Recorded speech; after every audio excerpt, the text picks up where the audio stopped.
जय श्री कृष्ण दोस्तों। आज की वीडियो में आपके लिए लेकर आई हूँ पुरुषोत्तम महीने की कहानी। ये कहानी पुरुषोत्तम मास में प्रतिदिन सुननी चाहिए। यदि आपने अधिक मास का स्नान नहीं किया है तो पूजा करने के बाद ये कहानी जरूर सुने। लेकिन यदि आपने अधिक मास का स्नान नहीं किया है तो भी भोजन करने से पहले इस कहानी को प्रतिदिन सुने तथा आखिरी दिन 33 मालपुए काशी के थाली में डालकर दान करें। इतना सा कर लेने पर भी अधिक मास का स्नान का फल मिल जाता है। तो आइए सुनते हैं पुरुषोत्तम मास यानी अधिक मास की कहानी। एक राजा था, उसकी दो रानियां थी, एक सुहागन और दूसरी दुहागन। मतलब एक रानी को राजा बहुत ही ज्यादा प्रेम करता था, उसे महलों में रखता था, और दूसरी रानी से न बोलता था न ही प्रेम करता था। वो रानी महल के नीचे बने कमरे में रहती थी।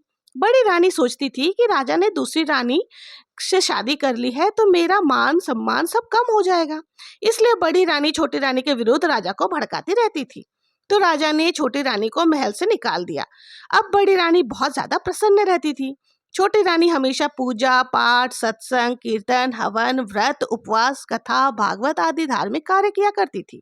यह देखकर बड़ी रानी सोचती थी कि यह सब राजा को वश में करने के लिए करती होगी। इसलिए वो बहुत ज्यादा उससे चिढ़ती थी, ईर्ष्या करती थी।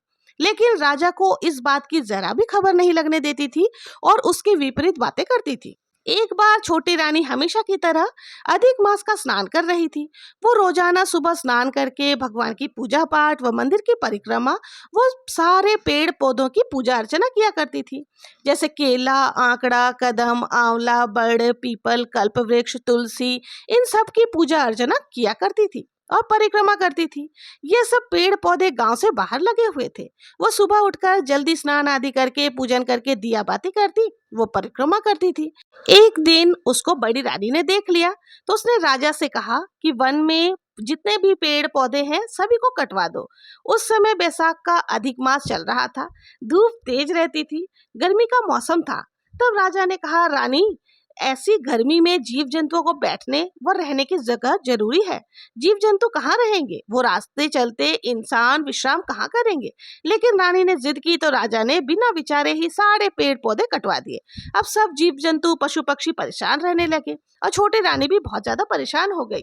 वो उस जगह को छोड़कर कहीं दूर पेड़ पौधों की खोज में चली गई। वो सोच रही थी कि कहीं दूर जंगल में कोई आकड़े का पेड़ दिख जाए तो वो आकड़े को सींचकर उसकी पूजा अर्चना करके ही परिक्रमा कर लेगी। यह सोचती सोचती अपने घर से बहुत ज्यादा दूर निकल आई और विष्णु भगवान का ध्यान करती रही। पुरुषोत्तम भगवान ने उसकी प्रार्थना सुनी और उसको एक झोपड़ी दिखी। उसके बाहर एक बड़ा सा आंकड़े का वृक्ष दिखा। वो पास में ही गंगा जी की धारा बह रही थी। ये सब देखकर वो बहुत ज्यादा प्रसन्न हुई और सोचने लगी कि चलो, महल के नीचे भी अकेली रहती थी, यहाँ भी रह लेती हूँ। यहाँ पर सुबह नहा धोकर पूजा पाठ करके खाना खा लूंगी। उसने गंगा की धारा में सुबह स्नान किया, 33 पुए बनाकर आंकड़े को चढ़ाए। वो पूजा अर्चना करी, परिक्रमा करी। वो खुश हुई कि पुरुषोत्तम भगवान ने अच्छा पेड़ दिखा दिया। वो वहीं रहने लगी। कुछ दिनों बाद राजा शिकार खेलने वन को गए। एक नौकर को साथ ले गए थे। अब राजा जी शिकार खेलते खेलते बहुत दूर निकल गए। धूप बहुत ज्यादा तेज थी। राजा वापस आए तो उनको कहीं भी छाया वो पानी नहीं मिला। उनका जी घबराने लगा, बहुत ज्यादा बेचैनी होने लगी। परेशान हो गए और सोचने लगे कि मैं इतना परेशान हो गया तो बाकी जीव जंतु व पक्षियों का क्या हाल रहा होगा।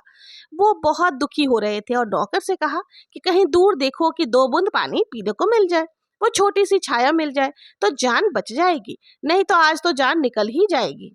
नौकर ने दूर तक नजरें फैलाई तो कहीं रानी की झोपड़ी दिखी। वो राजा को घोड़े पर बिठाकर वहां ले गया और आंकड़े की छाया में लिटा दिया। गंगा की धारा से पानी पिलाया।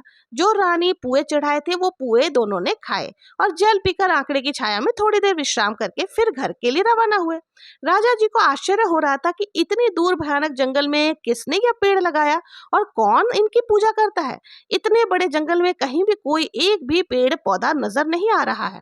ये तो भगवान का ही चमत्कार है। ये सोचते सोचते राजा घर आ गए और रात को जब सोने गए तो राजा ने ये सारी बात रानी को बताई और कहा कि तुम्हारे कहने से मैंने सारे पेड़ पौधे कटवा दिए, आज तो हमारी जान ही निकल जाती। कहीं भी एक भी पेड़ पौधा विश्राम के लिए नहीं था। यह तो कोई भगवान का ही चमत्कार था जो हमें आंकड़े का पेड़ मिला और वहां पर गंगा जी की धार भी मिली, नहीं तो आज हम जीवित घर नहीं आते। राजा ने रानी से पूछा कि तुमने हमारे लिए कोई पूजा पाठ या व्रत उपवास किया था, क्या इससे हमारी जान बच गई। रानी ने कहा कि हमने तो आज तक ऐसा कुछ भी नहीं किया है। राजा मन ही मन सोचने लगे, कहीं छोटी रानी ने तो हमारे लिए कुछ व्रत उपवास नहीं किया। उसे जाकर पूछते हैं।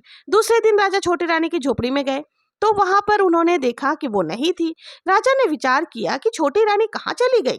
राजा सोच में पड़ गए और नौकरों को खोजने के लिए भेजा। नौकर ढूंढते ढूंढते वही जंगल में पहुंचे जहाँ छोटी रानी आंकड़े की पूजा कर रही थी।